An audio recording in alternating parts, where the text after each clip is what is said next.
Let's talk about logical implication.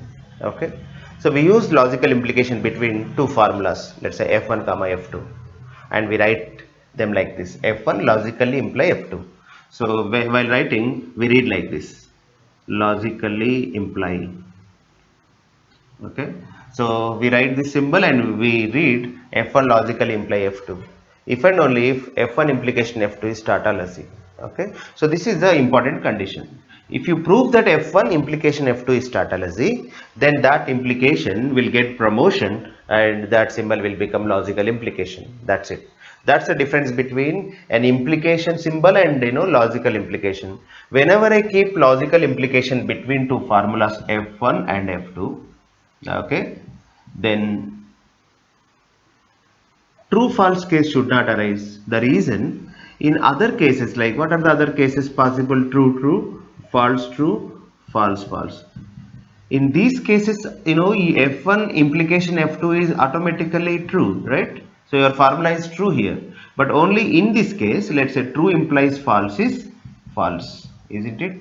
So since f1 implication f2 is tautology, then you should not get false for any case for f1 implication f2, isn't it?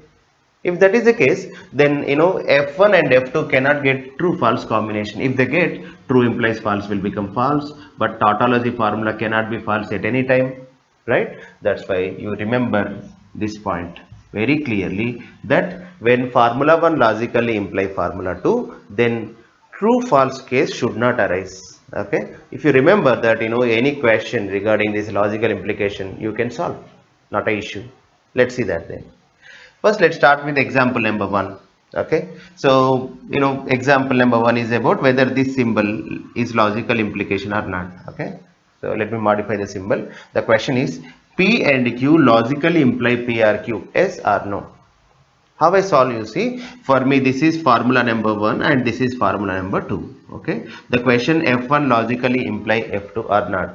For me, only one thing I should ensure, that there is no true false case. Okay, let's try that. So p and q true and p or q false at a time should not happen. Let's try that whether it happens or not. So what I do is, intentionally I will try to make right side false and left side true. Let me try that. To make right side false, we know that it's a or operator like here. Then when there is or operator, the only way we can make it false is false or false, isn't it? So false or false, false. But at the same time, my target is making this. So this is my target getting true here. But unfortunately, p value false and q value false, and false is false. But target was true. You couldn't achieve it. That means true false case is not possible. When true false case is not possible, then your formula automatically tautology, right? That means p and q implies p or q is tautology. Whenever p and q implies p or q tautology, then this implication symbol will become logical implication. It's as simple as this. You understand that? Let's take one more example. Whether this symbol is logical implication or not, we have to check. What I do is, so for me this is formula number 1, correct? So this is formula number 2, and the question whether formula 1 logically imply formula 2. If really formula 1 logically imply formula 2, we know that true false case should not arise. Okay, so we should ensure that. Let me ensure that there is no true false case. So how I do is, to ensure true false case, first of all I will try to fix true here and false here. That is my mission. If I succeed in that mission, that means what? There is a true false case, then your formula is, this symbol is not logical implication. If I don't achieve it, that means if I don't get true false case, then I'm the loser, and there is no true false case. When there is no true false case, then automatically your formula is always tautology. That's why this implication is logical implication. Okay, let's try that. So target is left side true, right side false. To achieve right side false, then this r should be false. There is no other option, isn't it? And I tried it. Now let's fix r value false. But our goal is this entire, this left side formula should be true. Now this formula contains 3 components, yes or not? So they are x and y, sorry, this, let me modify this to and. The symbol was and. Okay, so the formula contains x and y and z. So this x should be true, y should be true, z should be true. Let's focus on z. In z already, this r is false. Then you have choice for q. If I keep q for true, then true implies false will become false, but our target is making z to true, y to true, x to true. Think about it. Why? If x true, y true, z true, then only x and y and z will become true. That is what our mission, isn't it? So for that, definitely this q should be false. If I keep q value true, then this formula will become false, but I don't want that. Now come to this component where q is already false. Then try p with the same reasoning. P cannot be true, isn't it? Then it should be false. Then when p false, this p also should be false, but our goal was making all these components true. The reason you understand, right? So that's why this p should be true, but already I substituted p value false. Then here itself I have to substitute p value false. There is no option. If I do that, then false and anything will become false, and this entire formula up to this point, isn't it? Up to this point will become false, and false implies false will become true. But our goal was getting true false combination, and I couldn't achieve it. If I don't achieve true or false combination, definitely your formula is always true, isn't it? That's why this symbol will become logical implication. Now I will tell you the procedure to check logical implication. Okay, first of all, take the formula, let's say formula 1 and formula 2, and the question is like this. Take two formulas, formula 1, formula 2, and the question will be like this: whether formula 1 logically imply formula 2 or not. Try to achieve true false combination. If you achieve it, that is not logical implication. If you cannot achieve it for any reason, for any possibility, then definitely that is logical implication. It's as simple as this. Okay, so this is about logical implication. Let's see a concept: satisfiability and validity. Okay, so a formula is called satisfiable if it is true in at least one case. Okay, so it need not be true in all the cases. That is called satisfiable. So now we'll see validity. A formula is valid if it is true in every interpretation or in every case. That's the difference between satisfiability and validity. Okay, satisfiable formula is true in at least one case, at least one, and valid formula is true in every case. Okay, so let me relate this validity with tautology. When it comes to propositional logic, valid formula and tautology both are same. That means when it comes to propositional logic, validity and tautology are same. Okay, but validity is broadly defined. It's not about only formulas. So this validity is defined for mathematical systems, and this validity is defined for arguments. So it has various forms. So now of course that's out of the scope for us. Okay, so how that is defined, how validity is defined in that cases is not appropriate for us. But what is appropriate for us is what is valid formula. Okay, so we have to confine for propositional logic. In propositional logic we have only valid formula concept. So for that concept, a valid formula is nothing but a formula which is true in every case. It is exactly equivalent to tautology. Okay, there is no difference between tautology and validity. Now when it comes to satisfiability, so it's a different thing, correct? So the satisfiability says that your formula should be true in at least one case. That means it should be at least once true. Means what? It cannot be contradiction, because you can't have all false. Okay, so I can say that opposite to satisfiability is contradiction. Okay, we'll see some examples. They give you a formula and they ask you to find out whether the formula is satisfiable or not. Sometimes they ask whether it is valid or not. Okay, that kind of mixing questions they give. We'll see some questions related to this kind of thing. Example number 1. So they have given a formula P or Q implies P and Q. The question, let's say, we'll observe whether it is question number 1, is it satisfiable? We check. Second one, is it valid? These two things we'll see. Okay, first of all, let's try for satisfiability. Okay, so really this formula is satisfiable. I should get at least one assignment of P comma Q where this formula should be true. Okay, so I go for a easy thing, like when I have implication. Whenever there is implication, then let me divide them into two components. A implies b. A implies b can be true when a value false, right? So let's try that. If I can't achieve, then I can go for an alternative called a true b true. There are finally two cases. One is when fixing a value false. Then if I can do that, false implies anything will become true. This is one case. Second one, let's fix a value true, b value true. True implies true, also true. These are the only places where your formula can be true, isn't it? When there is implication. Let's try one by one. Let's go for this assignment where a value false and b anything. It's easier than the second case. That's why I'm trying that. Okay, if I can do that, then the formula is true. If your formula is true in at least one assignment, then your formula is satisfiable. Let's try that.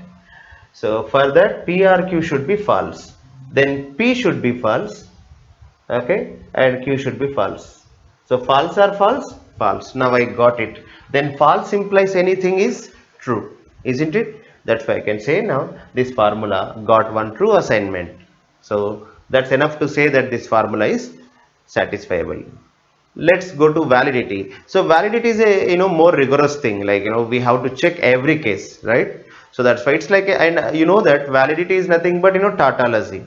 So we know how to check a formula tautology or not. Let's try that. Okay, so I will prove now this formula, like I will check whether this formula is tautology or not.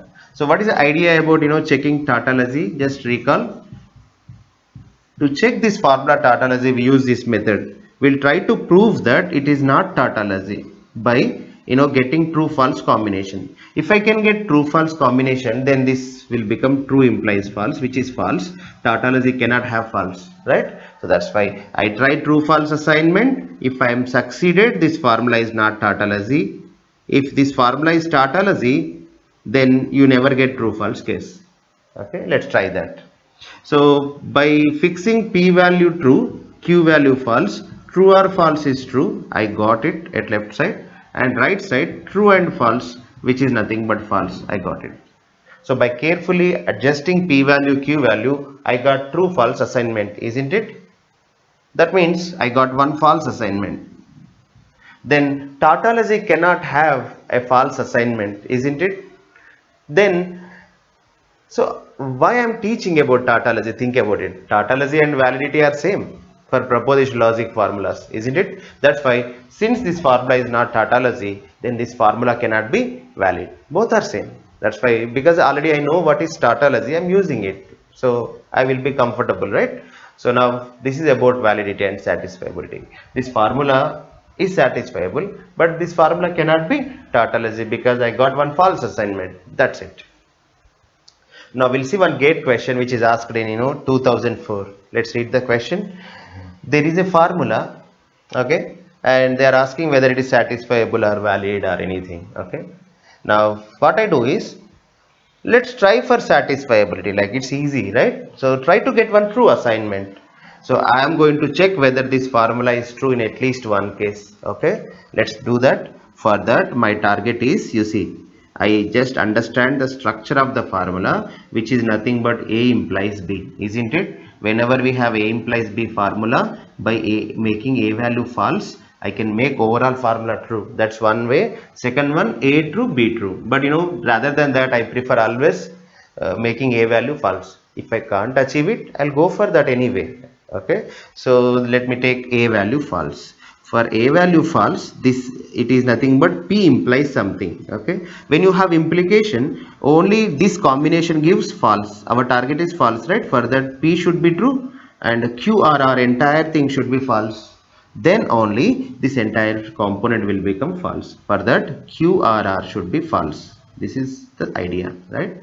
To make Q or R false, Q should be false, R should be false. I don't have any other option. Okay. So now I tried to make left side false. For that, the only possibility P should be true, Q or R false, isn't it? Now, if for these values, what happens for P and Q? P is true and Q is false. True and false is false, right? So true and false is false, implies what is R value? False. Okay.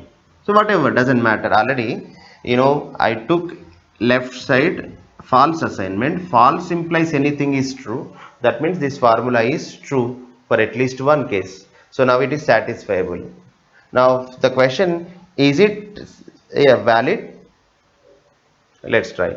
If really it is valid, you never get any false assignment, correct? So let's try for a false assignment. For that, again I assume the structure. It is A implies B. How to make A implies B false? That is your question, isn't it? How to make A implies B false? There is only one way. A true, B false, isn't it? There is no other way. Let's try it. If you achieve it, then this formula is sometimes false. If this formula is sometimes false, this is not valid. Okay. Now already I checked satisfiability. I am going for validity. So remember, A should be true, B should be false. That is what our goal. Now B has again a recursive structure, like something implies something. Whenever you have something implies something formula to make it false, that is what our goal, then this should be true, this should be false. There is no other way, please remember. Okay. So now finally, so we realize that this P and Q should be true and R should be false. There is no other way. P and Q is true only when P true, Q true. There is no other way. I tried it. I am trying all possibilities. Since there is only one possibility, I am trying it. Implies R value false. So my entire goal was making B false and I achieved it. But at the same time, you should achieve A as true. To get A value true, already P and Q and R are fixed. You don't have option, substitute them. P true and Q is true and R is false, right? So true or false? True. And P value? True. True implies true, true. For the same assignments of PQR, left side become true. So finally, summary is you have A implies B, B become false for some assignment, for at the same time A become true. I got true false case. If I really get true false case, then this formula is false at least one case, isn't it? If any formula is false in at least one case, that cannot be tautology. So, it cannot be valid because validity and tautology are same. Now this formula cannot be valid. Now only possibility, satisfiability but not valid, right? So why option B wrong? Because it is not valid. Why option C wrong? Contradiction. If your formula is contradiction, it should not entertain any true value. But I proved that this formula was true for at least one assignment, correct or not? Initially we started with that argument, right? So whenever a formula is satisfiable, it's at least true in one case, then that cannot be contradiction. Satisfiability and contradiction are two opposite arguments. If a formula is satisfiable, it cannot be contradiction. If a formula is contradiction, that cannot be satisfiable. Okay, it's that simple. Now you understand what is satisfiability and validity and how to solve problems related to satisfiability and validity. Let's see a concept, inference system. Okay, so inference system is a model which is nothing but a formula first of all. Okay, so it has applications. First we'll see what is inference system. After that we'll see applications.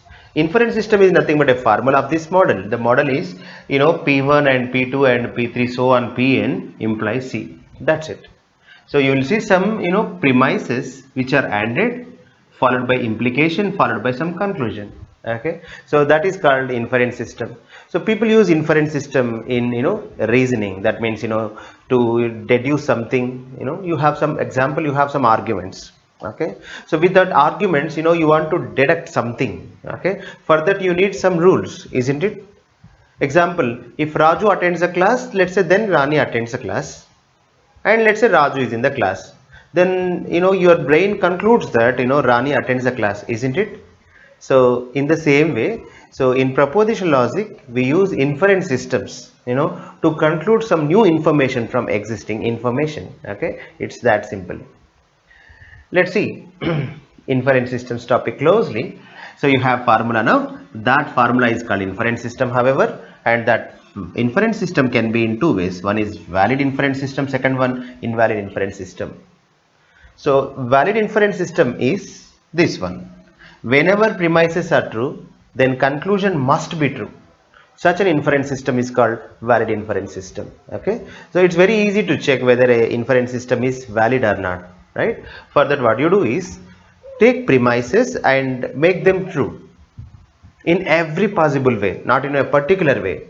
take premises and put valid as put true assignment. That means put true for every premise, okay, in all possible ways. Once it is over, you observe the conclusion, then conclusion should be always true for every interpretation of premises when they are true. You understand that? That is called valid inference system. So invalid inference system is very simple, which is not valid. So don't think too much about invalid inference system. First of all, check whether an inference system is valid or not. If it is valid, then it cannot be invalid, and if it is not valid, then automatically it is invalid. Okay, so these two are mutually exclusive concepts. All the inference systems which are not valid are nothing but invalid inference systems. Okay, so what are the things we can observe in invalid inference systems is, in invalid inference systems, when premises are true, conclusion might be, I'm saying might be, that means a possibility. Okay, so when premises are true, conclusion might be false. That happens in generally invalid inference systems. But in valid inference systems, when premises are true, conclusion cannot be false at any time. Always conclusion is true. Such an inference system is valid. Okay, so in inference systems, the corresponding conclusion is called valid conclusion, and in invalid inference systems, the conclusion is called invalid. Okay, so now we'll see some examples and we'll check whether they are valid inference systems or invalid. Let's take one example. P or Q implies P and Q. Okay, so whether this formula, of course, it's an inference system first of all, correct? I can see implication. Implication's right thing is premise, right? This is a premise, and this is conclusion. Okay, so conclusion is a formula. Yeah. Okay, this is a formula, and some students think that these two are premises. There are two premises. That's false, because if and all if there are two premises in this equation, the premises must be ANDed, isn't it? That's why there is no AND operator. That's why I have to treat this entire thing as one premise. Okay, so that's why it is one premise now. Now you have premise and conclusion. The question whether it is valid inference system or not. So recall, what is valid inference system? It is an inference system where whenever premises are true, conclusion should be true, isn't it? So what I do is, I will try to prove that this is valid inference system or invalid, based on this definition. Okay. For that, it will be very difficult to check every case where premises are true and conclusion is true or not, isn't it? But we have to check. There is no way. So the easiest technique here is go in a reverse way. That means try to take premises true every possibility, and somehow you try to make this conclusion false. If you can do it, then you can prove that this is invalid inference system.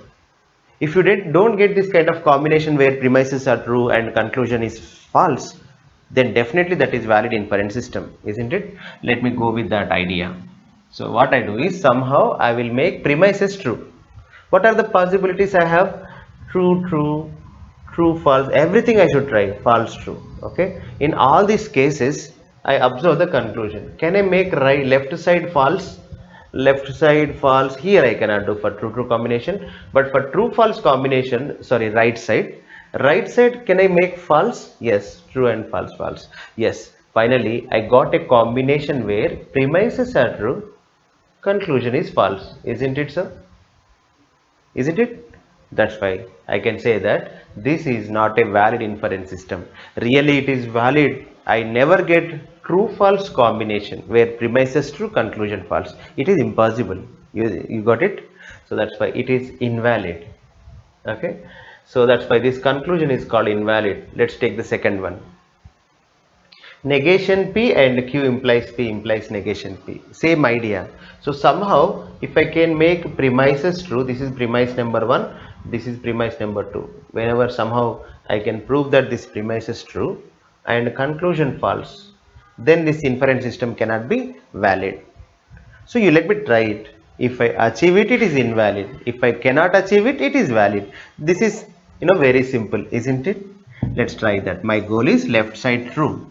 So to make premises true, let's try all possibilities. Let's say P value false. This is the only way I can make premise number 1 true, isn't it? Let's take P value false, then negation P will become true. Let me note down that I took p-value false.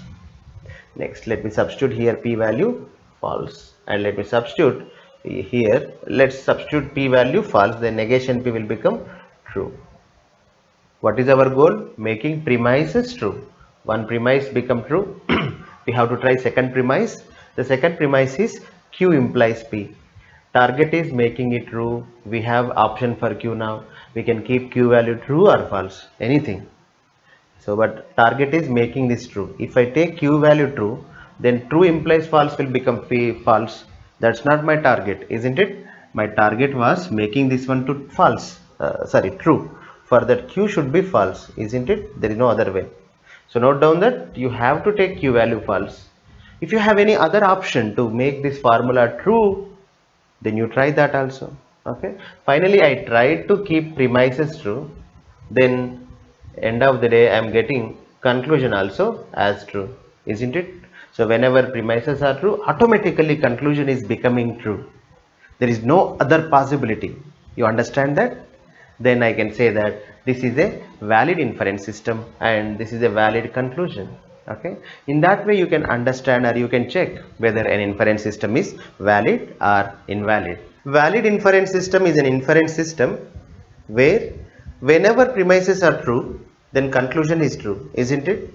So let's try to interpret what does it mean, like, what's the advantage of having valid inference systems. We'll see with the example.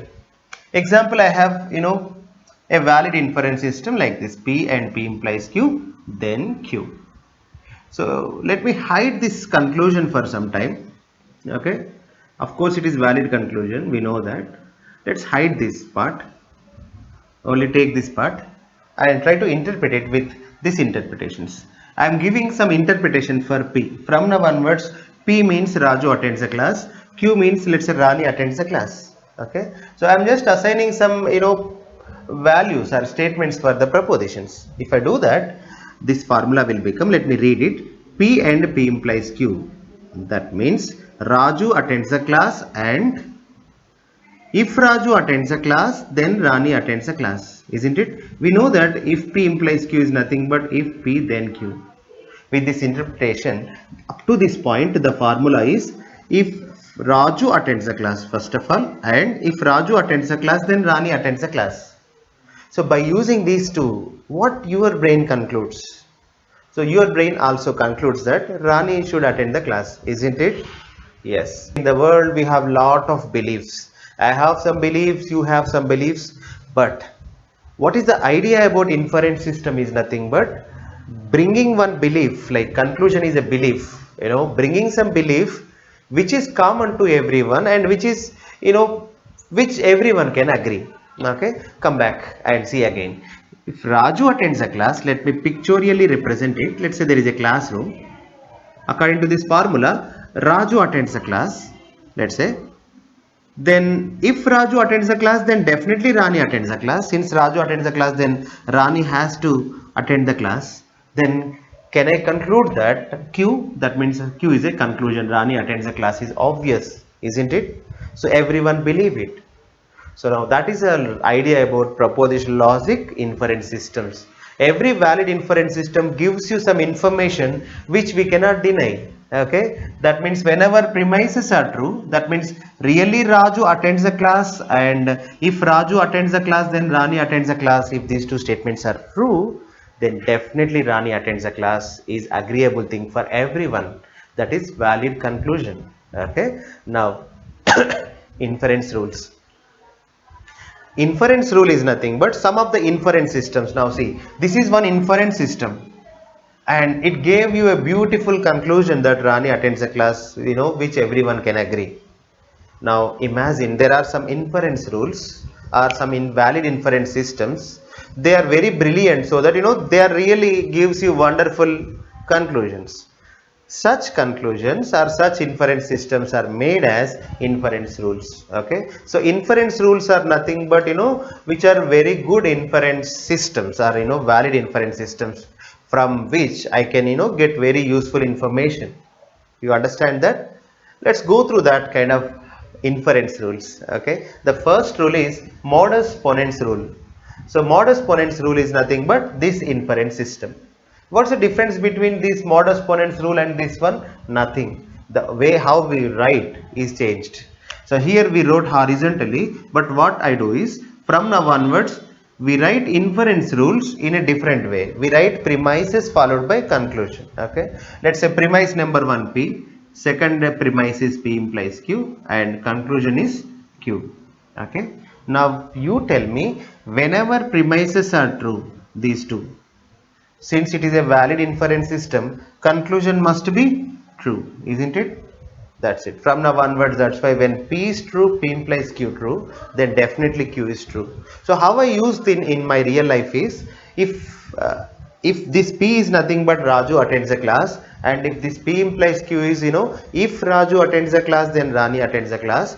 From now onwards, because of this inference rule, I can say that Rani attends a class. Okay, in that way I can get a new knowledge, isn't it? I'm getting new knowledge with these two. P implies Q, then I can conclude Q. Correct? So no one can deny Q. If you accept P and P implies Q, definitely you should accept Q. That's what the concept of inference rules. Okay, let me connect inference rules and inference system quickly. Some of the valid inference systems which gives you brilliant conclusions and wonderful conclusions are said to be inference rules, and generally we write inference rules in a different structure, but that structure is nothing but a formula again. Okay, the example, this structure is nothing but this formula, P and P implies Q, then Q. Okay, this is about inference rules. Now we'll see some more inference rules.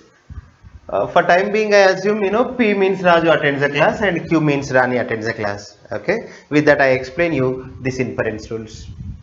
So the given premises are negation Q and P implies Q. Let's focus it. Negation Q means Rani, right? So negation Q means Rani doesn't attend the class. Okay, let's say Rani is absent. Second one, P implies Q. So this rule says that if Raju attends the class, then Rani should attend the class. But already Rani absent. Okay. So if really Raju attends the class, then definitely Rani should come. There is no escape for Rani, isn't it? So that's why what I want to say is, definitely now Raju is absent in the class. That means negation P is the conclusion. Why? If really Raju is in the class, let's say P, then what happens? Because of this rule, P implies Q, that means if P, then definitely Q, then definitely Q will come to the class. But already we know that Q is not in the class, isn't it? That means Rani is not in the class. So further, definitely Raju should not be in the class, isn't it? If Raju is in the class, then according to this rule, if Raju, then Rani. But already we know that there is no Rani, then there should not be Raju. That's why this is the valid conclusion. Okay, so what I want to say is, whenever these two premises are true, that means Rani is absent is true, and if Raju attends the class, then Rani attends the class also true, then definitely definitely Raju should be absent. No one can make this statement false. That's why this is called a valid conclusion. Okay, let's go to the second one. This rule also known as modus tollens rule. Okay, let's go to the third one, disjunctive syllogism. Okay, so intentionally I kept this conclusion as blank. Okay, so actually in that's a rule, like, so there is a one fixed conclusion here. We try to derive that conclusion, okay, on our own. That's why. So what is my intention is, I want to tell you that these rules are not so very difficult to understand. Okay, so they can easily we can easily calculate them, because we use, generally we have some logic in our brain, right? So using that we can easily understand that. P R Q negation P. So P means for me Raju attends a class. Okay, then Q means Rani attends a class. Raju attends a class or Rani attends a class. Really this premise is true, then Raju or Rani, someone in the class. Now but Raju is absent. Raju or Rani, someone should be definitely in the class, then only this premise is true, and negation P true, that means definitely Raju is absent, then definitely Rani should present. Okay, Rani should be in the class. The reason, very easy. Raju or Rani definitely should be in the class, that is already given that true.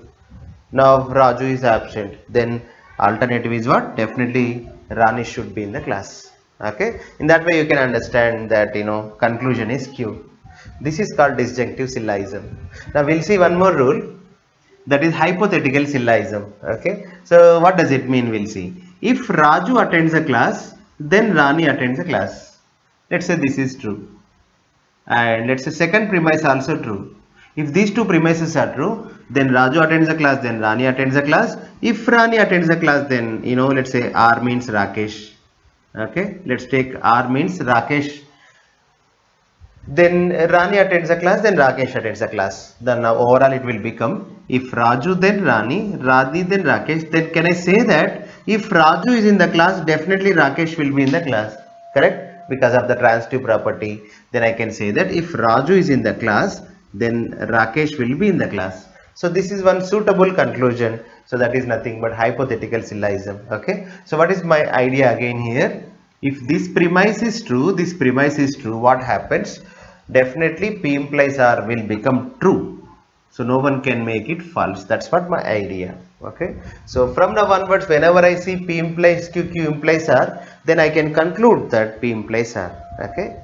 Now come to constructive dilemma. Okay. So again interpret with our statements like P means Raju, Q means Rani, R means Rakesh. So if Raju present in the class, then Rani present in the class, and Rani present in the class, Rakesh present in the class. Let's say S for Suresh. Let me take S means Suresh, R means Rakesh. Okay. Now P means Raju, Q means Rani. Now interpret it. If Raju present in the class, then Rani present in the class, and if Rakesh present in the class, then Suresh present in the class. Remember it. But Raju or Rakesh, at least one is in the class. Okay. Whenever these two premises are true, what can I understand is Raju or Rakesh definitely in the class. If Raju is in the class, then Rani will be in the class. And one more rule is, if Rakesh is in the class, then Suresh is in the class. Since one of them on P comma R is in the class, then we can conclude that if let's say P is in the class, Q will come, R is in the class, then S will come. But I am not sure who is in the class. But at least one is in the class. Then out of Q comma S, definitely at least one. That means Q or S definitely will be in the class. Isn't it so? That's why it is very easy to understand. So when these two are premises true, then this conclusion must be true. Okay, we can't deny, correct? That's what constructive dilemma. Let's see the final one, destructive dilemma. Okay, in destructive dilemma we have, see, premise number one. The premise number one says that if Raju is in the class, then Rani is in the class.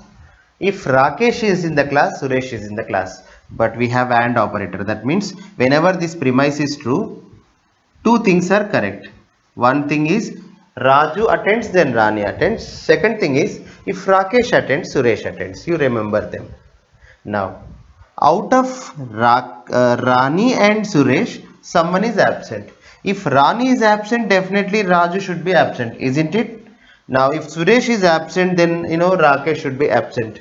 If at least one of Rani comma Suresh are absent, then definitely the corresponding components like P or R definitely should be absent. That's why either negation P or negation R should happen, isn't it? So that's why really this premise is true. Then there is a relation between Raju and Rani, and there is a relation between Rakesh and Suresh. Okay, this rule says that there is an interlink between Raju Rani and Rakesh Suresh. That's what the meaning of this rule.